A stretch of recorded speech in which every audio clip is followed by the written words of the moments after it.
जय श्री महालक्ष्मी नमः। आप सभी पर महालक्ष्मी की कृपा बनी रहे और सभी के घर में सुख और समृद्धि के भंडार भरे रहें। आज इस वीडियो में आप सुनेंगे श्री वैभव लक्ष्मी की व्रत कथा, व्रत की शास्त्रीय विधि, वैभव लक्ष्मी व्रत करने की उद्यापन विधि, व्रत करने के नियम। तो फ्रेंड्स, वीडियो शुरू करने से पहले कमेंट बॉक्स में जय महालक्ष्मी ज़रूर लिखें, वीडियो को लाइक करें और चैनल को सब्सक्राइब करें। श्री वैभव लक्ष्मी व्रत की शास्त्रीय विधि। यह व्रत शीघ्र फलदायी है, किंतु फल न दे तो 3 माह के बाद फिर से यह व्रत शुरू करना चाहिए और जब तक मन वांछित फल न मिले तब तक यह व्रत 3-3 महीने पर करते रहना चाहिए।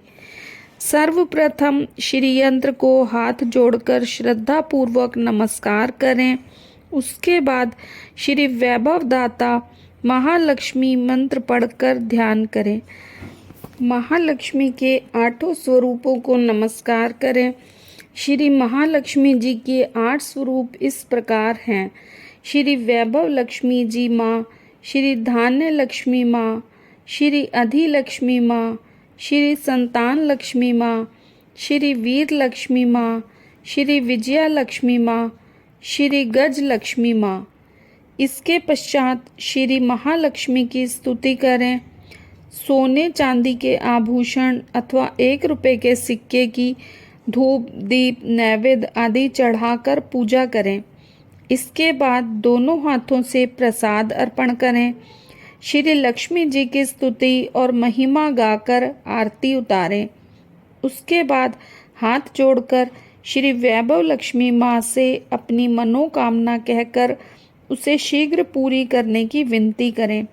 अंत में माँ का प्रसाद सभी उपस्थित जनों में बांट दें और थोड़ा सा अपने लिए रखें। पूजा के लिए रखा लोटे का पानी तुलसी के पौधे पर चढ़ाएं। तुलसी का पौधा घर में ना हो तो सूर्य को चढ़ाएं। चावल के दाने पक्षियों को डाल दें। पूरे दिन उपवास रखकर शाम को प्रसाद खाएं। यदि शक्ति न हो तो एक समय ही प्रसाद खाकर भोजन करें। श्री वैभव लक्ष्मी व्रत की उद्यापन विधि। जितने शुक्रवार को व्रत करने की मन्नत मांगी हो उसके अंतिम शुक्रवार आने पर उद्यापन किया जाता है। उद्यापन के दिन पूजा विधि और दिनों के समान है। इस दिन प्रसाद में खीर एवं नारियल रखा जाता है। पूजा संपन्न होने पर नारियल को फोड़ लें और नारियल गिरी व खीर का प्रसाद अपने पास पड़ोस में वितरित करें। प्रसाद के साथ ही कम से कम 7 कुंवारी कन्याओं अथवा सौभाग्यशाली स्त्रियों को कुमकुम का टीका लगाकर श्री वैभव लक्ष्मी व्रत कथा की एक पुस्तक भेंट करें। श्री वैभव लक्ष्मी व्रत करने के नियम। ये व्रत कोई भी स्त्री पुरुष, छोटा या बड़ा, अपनी कोई भी मनोकामना पूरी करने के लिए कर सकता है। यह व्रत पवित्र भाव से श्रद्धा पूर्वक करना चाहिए, तभी ये उत्तम फल प्रदान करता है। बिना भाव के अथवा खिन्न मन से किया गया व्रत कोई फल प्रदान नहीं करता। यह व्रत शुक्रवार के दिन किया जाता है। कोई मनोकामना मन में धारण करके 11 अथवा 21 व्रत करने की मनोती मानी जाती है। व्रत शास्त्रीय विधि विधान के अनुसार ही करना चाहिए। विधि पूर्वक व्रत न किए जाने पर कोई फल प्राप्त नहीं होता। व्रत के दिन पूरे मनोभाव से श्री वैभव लक्ष्मी माँ का स्मरण करना चाहिए और मन ही मन श्री वैभव लक्ष्मी माँ, जय श्री महालक्ष्मी माँ का जाप करते रहना चाहिए। ऐसा करने से मन इधर उधर नहीं भटकता और माँ के चरणों में ध्यान बना रहता है। व्रत आरंभ करने के पश्चात किसी शुक्रवार को व्रत करने वाली स्त्री रजवला या सूतकी हो तो वह शुक्रवार छोड़ देना चाहिए और अगले शुक्रवार को व्रत करना चाहिए। किंतु मनोती के माने हुए व्रतों की संख्या अवश्य पूरी करनी चाहिए।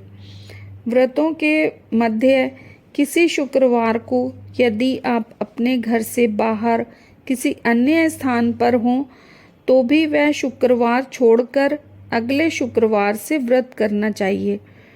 यह व्रत शुद्ध व सात्विक भाव से अपने घर पर ही रहकर करना चाहिए। श्री महालक्ष्मी स्तवन।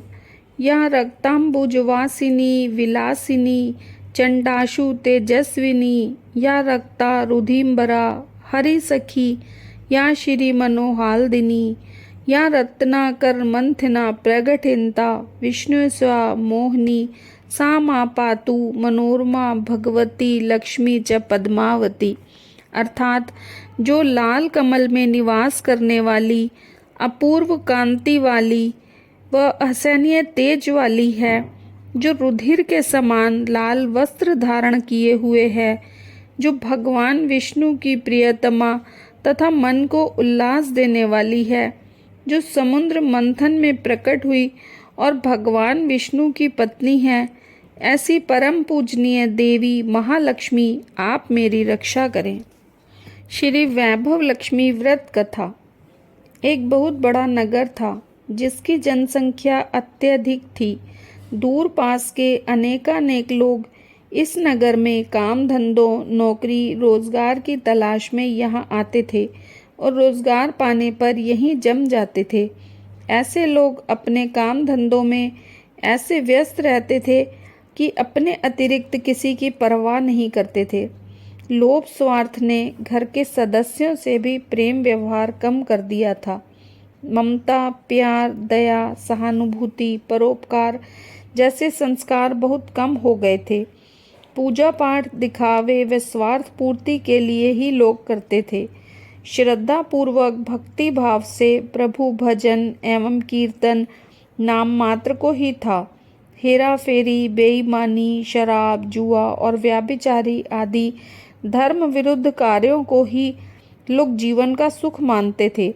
सादा जीवन और उच्च विचार की शिक्षा पुरानी पड़ गई थी। अब तो अधिकांश लोग किसी भी प्रकार धन कमाकर ऐश करो पर विश्वास रखते थे। इसी नगर में मनोज और शीला नामक एक नव दंपत्ति निवास करते थे। मनोज का अपना छोटा सा कारोबार था। वह बहुत विवेकी और सुशील था। ईमानदारी से अपना कारोबार करता था, जिससे उसका कारोबार ठीक ठाक चल रहा था और आराम से उनका जीवन व्यतीत हो रहा था। मनोज की पत्नी शीला धार्मिक प्रकृति की, संतोषी स्वभाव की स्त्री थी। वह किसी की बुराई में नहीं थी, परंतु यथासंभव दूसरों की सहायता को तत्पर रहती थी। गृह कार्यों से बचे समय का सदुपयोग वह प्रभु भजन व कीर्तन करने अथवा धार्मिक या ज्ञानवर्धक पुस्तकें पढ़ने में व्यतीत करती थी। वास्तव में उनकी गृहस्थी एक आदर्श गृहस्थी थी। आसपास के अधिकांश लोग उस परिवार की सराहना ही करते थे, किंतु कुछ लोग जिन्हें दूसरों की खुशी देखकर जलन होती है, उन्हें सुख संतोष पूर्वक जीवन यापन करते देख मन ही मन कुढ़ते थे।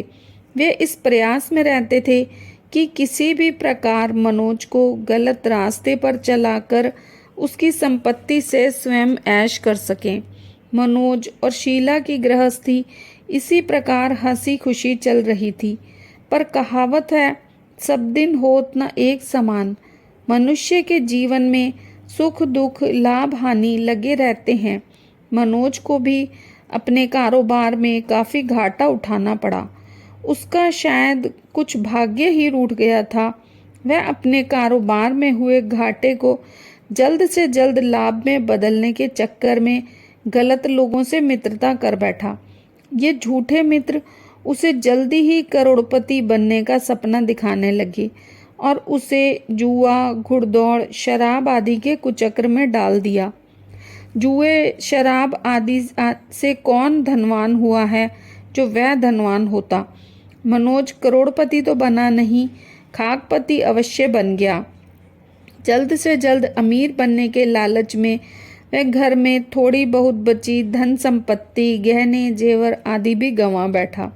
एक ऐसा समय था कि मनोज अपनी पत्नी शीला के साथ सुखपूर्वक जीवन व्यतीत कर रहा था। कुछ ही दिनों में ऐसा समय आ गया कि उसे 2 समय के भोजन के भी लाले पड़ गए। घर में दरिद्रता और भूखमरी का साम्राज्य हो गया। इससे मनोज और चिड़चिड़ा हो गया। वह बात बेबात अपनी पत्नी शीला के साथ गाली गलौज और मारपीट करने लगा। शीला एक सुशील और संस्कारी स्त्री थी। वह पति को अपना सर्वस्व समझती थी। पति के व्यवहार से वह दुखी तो बहुत थी, किंतु भगवान पर भरोसा रखकर वह यह सब दुख सहने लगी। कहते हैं दुख में ही भगवान याद आते हैं। सो शीला का मन भी हर समय प्रभु पर भरोसा था और विश्वास था कि उसे भगवान सुख के दिन भी अवश्य दिखाएंगे। एक दिन दोपहर को शीला दुखी हृदय से भगवान को याद कर रही थी कि हे प्रभु, हम तेरे छोटे छोटे बच्चे हैं, हमारी गलतियों और अपराधों को क्षमा करो। हे भगवान, मेरे पति को सद्बुद्धि दो। अभी वह ऐसा कह ही रही थी कि अचानक उसके द्वार पर दस्तक हुई। शीला विचार मग्न हो गई कि इस समय मुझ गरीब के घर कौन आ सकता है। सगे संबंधियों और यार दोस्तों ने पहले ही किनारा कर लिया था। फिर भी द्वार खोलकर देखा तो सामने एक वृद्धा खड़ी थी। शरीर पर झुर्रियां थीं, किंतु चेहरे से अलौकिक तेज टपक रहा था। उनकी आंखों से करुणा और प्यार का मानो अमृत बह रहा था।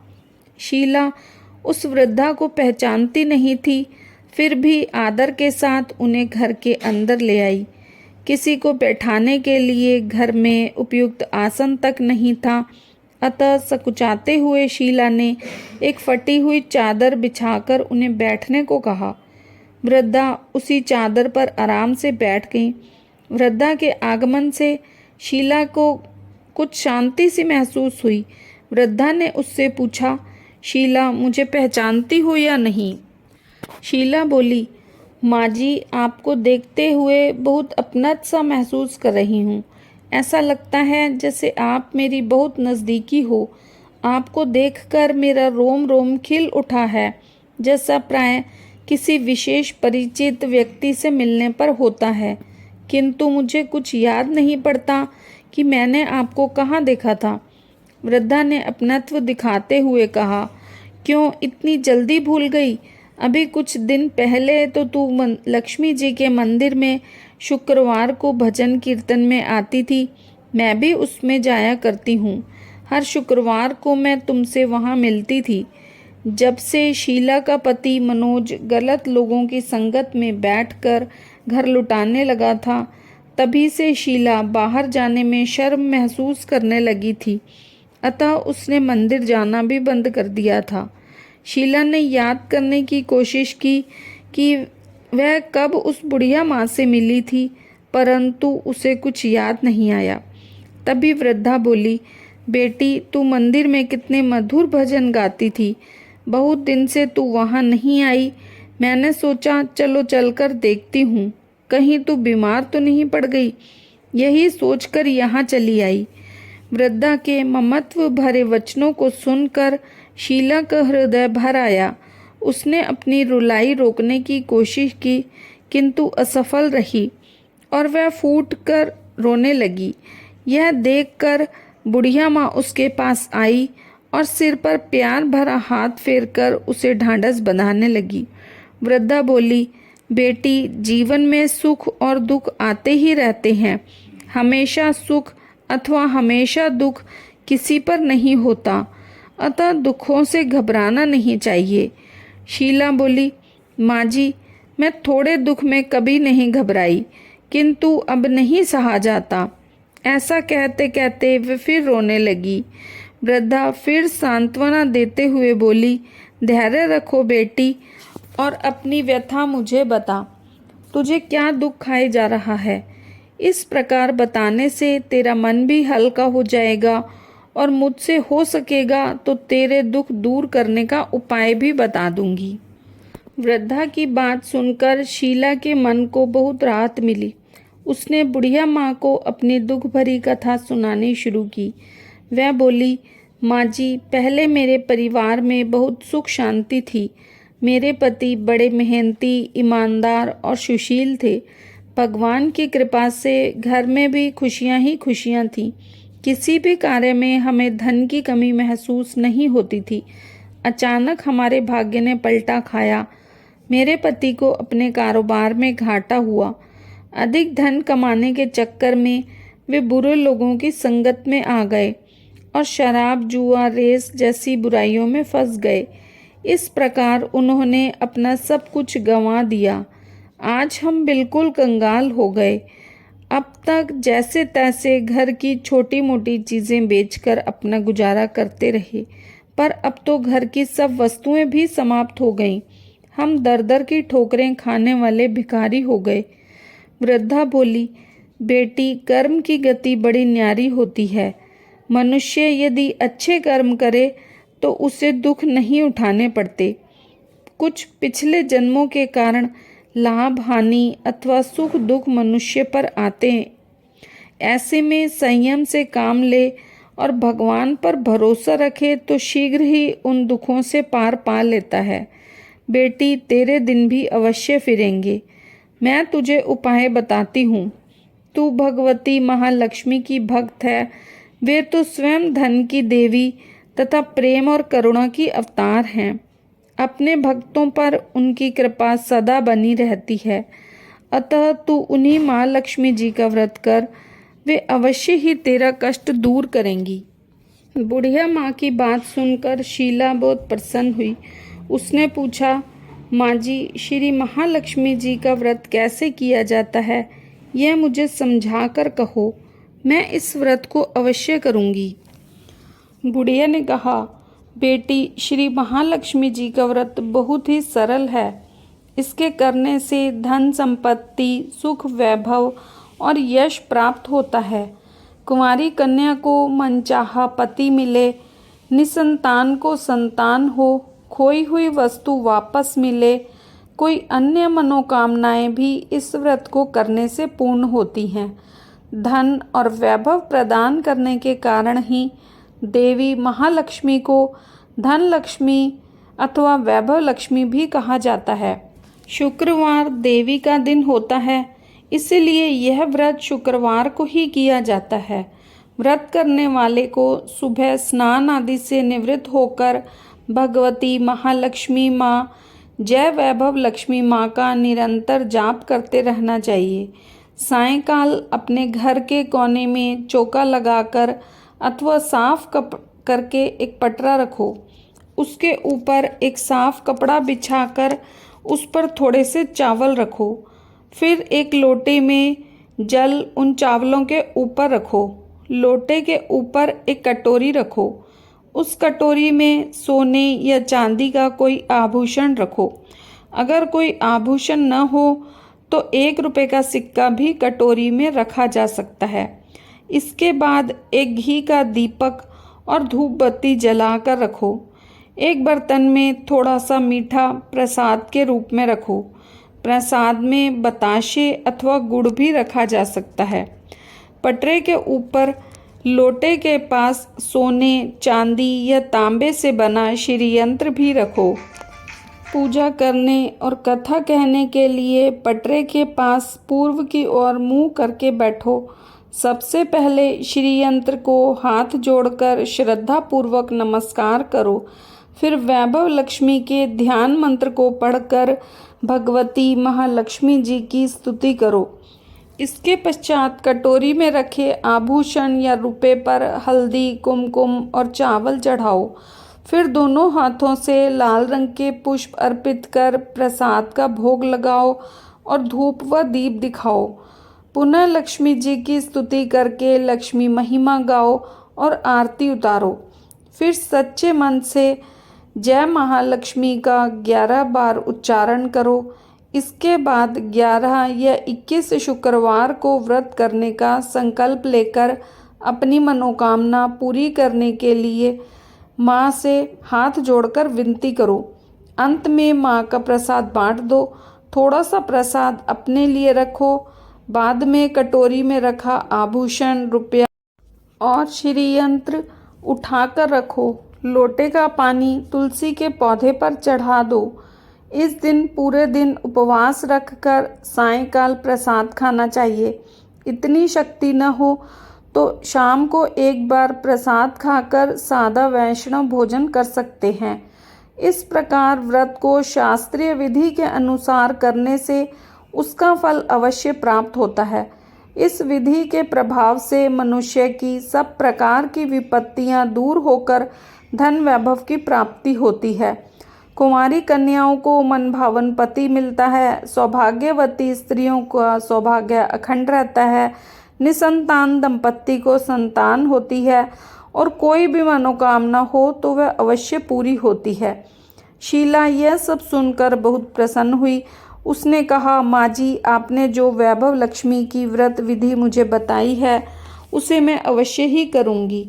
आप कृपा करके मुझे इसकी उद्यापन विधि भी समझाकर बताइए।